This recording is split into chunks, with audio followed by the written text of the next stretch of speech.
మహాగణాధిపతయే నమః. విశ్వక్సేనాయ నమః. మహాసరస్వత్యై నమః. మాతృదేవో భవ, పితృదేవో భవ, ఆచార్యదేవో భవ. మనం గత భాగాల్లో శివలింగం యొక్క మహత్యం, శివలింగం యొక్క భక్తి ఉన్నటువంటి రహస్యం మనం తెలుసుకున్నాం.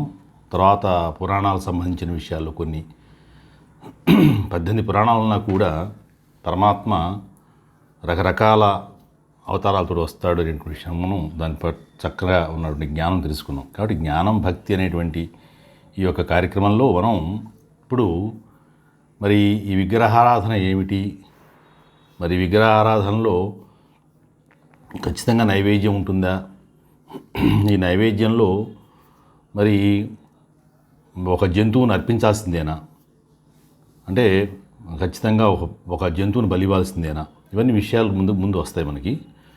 అంటే దానికి కొంచెం బేస్ ఉన్నటువంటి విషయాలు ముందు తెలుసుకోవాలి. అందుకనే అవి చెప్పే ముందు మనం బేస్ విషయాలు మనం చర్చించుకుంటున్నాం. అయితే ఈ భాగంలో మనం ముందు త్రిగుణాల గురించి తెలుసుకోవాలి. 3 గుణాలు అవి మన బాగా ప్రభావితం చేస్తూ ఉంటాయి. సత్వ, రజో, తమో గుణాలు 3 గుణాలు ఉంటాయి. మనం ఎన్ని పురాణాలు తీసుకున్నా ఈ యొక్క భారతీయ సంస్కృతిలో మనకి ప్రభావితం చేసేటువంటిది మానవ జన్మల్ని అవన్నీ కూడా ప్రభావితం చేసేటువంటిది ముఖ్యంగా ఈ యొక్క 3 గుణాలు. అది సత్వగుణం, రజోగుణం, తమోగుణం అనేటువంటి 3 గుణాలు. అయితే ఇవన్నీ కూడా ప్రతి మహర్షి, ప్రతి రాక్షసుడు, ప్రతి యొక్క దైవ అవతారము వీటన్నిటిలోనూ ఈ 3 గుణాలతో మిళితమై ఉంటాయి. ఈ 3 గుణాలు ముఖ్య పాత్ర వహిస్తూ ఉంటాయి, ముఖ్యంగా జీవులలో, ముఖ్యంగా మానవుడిలో. కాబట్టి సత్వగుణం, మరి రజోగుణం, తమోగుణం. సత్వగుణం అంటే దాని పేరులో తెలుస్తుంది, సాత్వికమైనటువంటి గుణం కలిగి ఉండటము. అంటే ఈ సత్వగుణం వారు సహజంగా సాత్వికంగా ఉండేందుకు ప్రయత్నం చేయాలి. అయితే ఈ సత్వగుణం వాళ్ళు జనరల్గా మోక్షం టైంలో కానీ మోక్షానంతరం వీళ్ళు పైలోకాలకి వెళ్తారు అని చెప్పబడింది. ఈ సాత్విక గుణం వాళ్ళు ఎవరైతే ఉన్నారో వీళ్ళంతా కూడా. అయితే వాళ్ళు ఈ సాత్విక గుణం వాళ్ళు ఏం చేస్తారంటే, వాళ్ళు ఎలా ఉంటారు, వాళ్ళ పద్ధతి ఎలా ఉంటుందంటే శాకాహారంగా ఉండటం, తర్వాత కోరికలు నియంత్రణలో పెట్టుకోవటం, మరి ప్రతిసారి కూడా ప్రతి క్షణం కూడా భగవంతుని మీద ఆధారపడి జీవితాన్ని ఒక క్రమ పద్ధతిలో నడుచుకోవటం, 10 మందికి సహాయం చేసే విధానం ఉండటం. కాబట్టి ఆ విధంలో ఉంటూ నెమ్మదిగా ఉండేటువంటి లక్షణం సాత్విక సంబంధమైనటువంటిది. భగవంతుని వైపే దృష్టి మరల్చి ఉంచడం, భగవంతుని వీటి కారణము, ఏమి చేయాలో ఏమి చేయకూడదో విచక్షణ జ్ఞానం కలిగి ఉండటం. 10 మందికి మంచి చేస్తే పుణ్యం, 10 మందికి మంచి జరిగితే అది 10 మందికి లాభం జరిగితే అది పుణ్యం. పుణ్యం పాపం అంటే ఏంటి? 10 మంది మన వల్ల కష్టపడుతుంటే అది పాపం. కనీసం ఒక్క జీవి అయినా మన వల్ల కష్టపడకూడదు, ఒక్క జీవి అయినా మనం హింస పెట్టకూడదు, ఒక్క జీవిని కూడా హింస పెట్టకూడదు, అదే పుణ్యం.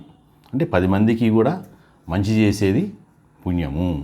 అటువంటి పుణ్య కార్యక్రమాల్లో ఆలోచిస్తూ పుణ్య సంబంధమైన పనులే చేస్తూ అటువైపే నడుస్తూ భగవంతుని ఆరాధన చేస్తున్నటువంటి వాడు ఈ యొక్క సత్వగుణంలో ఉంటారు, సాత్విక గుణంలో ఉంటారు అని. వీళ్ళు మరణానంతరం లేదు మోక్షంలో వీళ్ళు పైలోకాలకి వెళ్తారు అని చెప్పబడింది. ఈ సత్వగుణానికి ఉదాహరణలు చెప్పుకోవాలంటే శ్రీరామచంద్ర స్వామి వారు, శ్రీకృష్ణుడు, మరి అట్నే మునులు, తర్వాత మహర్షులు, వీళ్ళంతా కూడా దీంట్లో వస్తారు. వాళ్ళు శాకాహారాన్ని తీసుకుంటూ శాకాహార సంబంధమైన ఆలోచనలే వాళ్ళు చేస్తూ ఉంటారు చెప్పుకున్నాం కదా. కాబట్టి వాళ్ళు సత్వగుణ సంబంధమైన వాళ్ళు. ఇక తర్వాత రజో సంబంధమైన గుణం వాళ్ళు ఉంటారు, అంటే రాజసం. ఈ రాజసం గుణం ఎట్లా ఉంటుందంటే, మరి మనిషిని మనస్సును ప్రశాంతంగా ఉండనివ్వదు. ఎప్పుడు కూడా ఏదో చేయాలని తపన ఉండటం మంచిదే, కానీ అది విపరీతానికి దారితీయకూడదు. అలా దారితీస్తూ వాడు ఒక రకమైన సంయమనాన్ని కోల్పోతాడు, అంటే విచక్షణ కోల్పోతాడు. అలా చేయాలి చేస్తూ కూడా దాంట్లో ఎన్నో రకమైనటువంటి విషయాలు దొల్లుతాయి. ఆ పక్కదోవ పట్టించడానికి అవకాశం ఉంటుంది.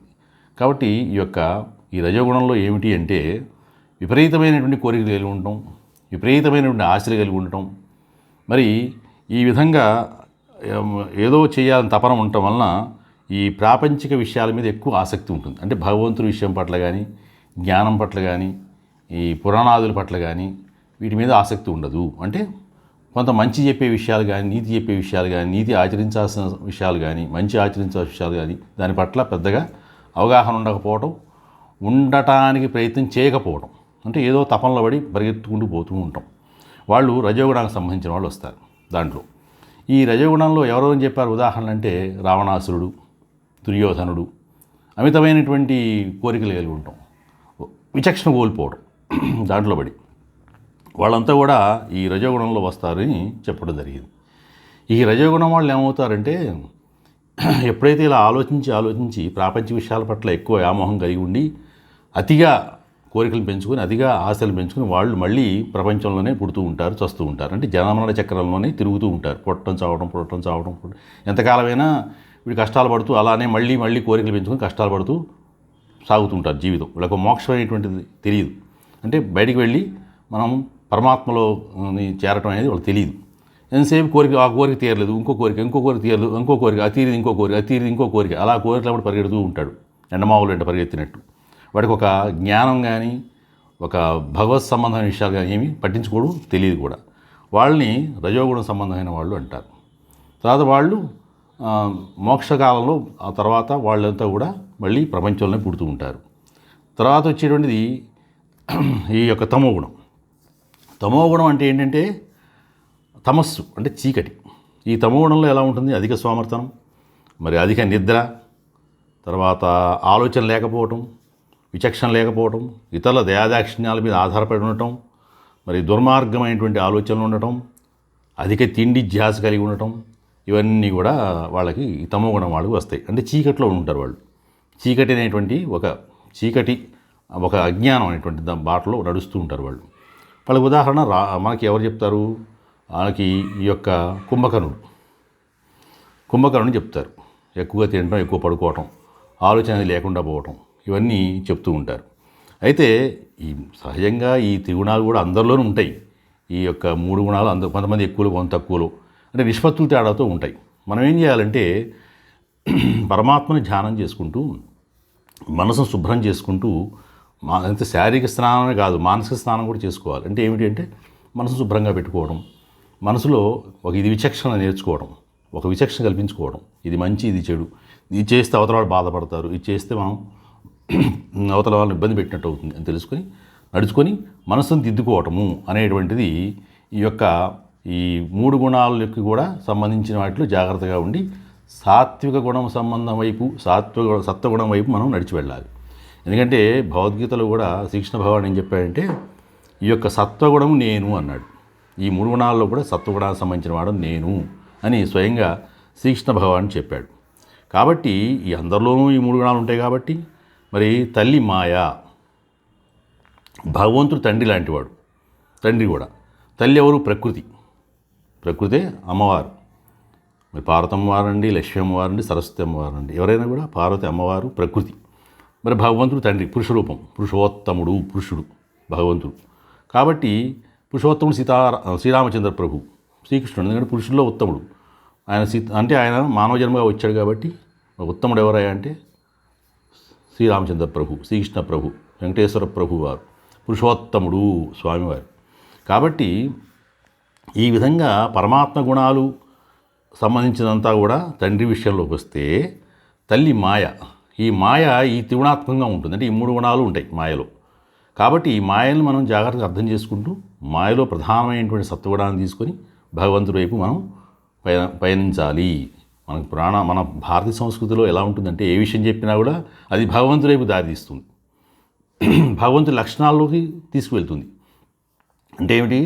మంచితనం, పుణ్య కార్యక్రమాలు, సేవాభావం, ఇతరులను బాధ పెట్టకుండా ఉండటం, తర్వాత ఇతరులను అర్థం చేసుకోవటం, వాళ్ళకి ఏదైనా చేయాలంటే సహాయం చేయటం, పరోపకారం, ఇవన్నీ కూడా భగవంతుడి లక్షణాలు.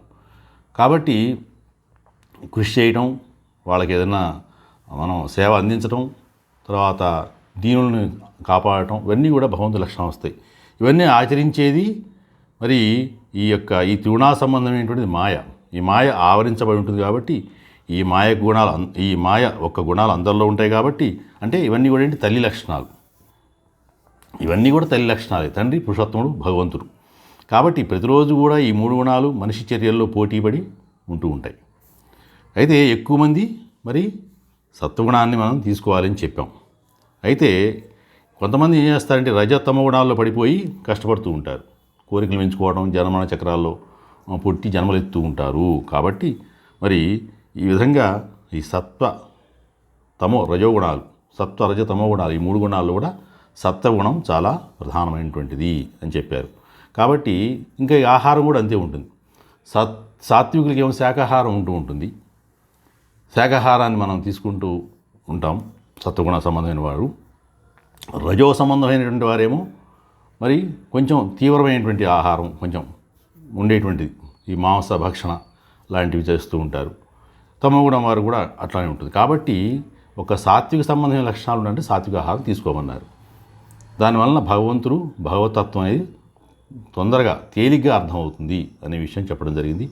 ఈ యొక్క సాత్విక సంబంధమైనటువంటి సత్వగుణ సంబంధమైనటువంటి నేనే అని చెప్పి భగవద్గీతలో శ్రీకృష్ణ భగవాన్ చెప్పాడు. కాబట్టి మరికొన్ని విషయాలు మనం వచ్చేటువంటి భాగంలో తెలుసుకుందాం. స్వస్తి. శ్రీహకాంతాయ కళ్యాణ నిధేర్దినాం శ్రీవేంకటనివాసాయ శ్రీనివాసాయ మంగళం.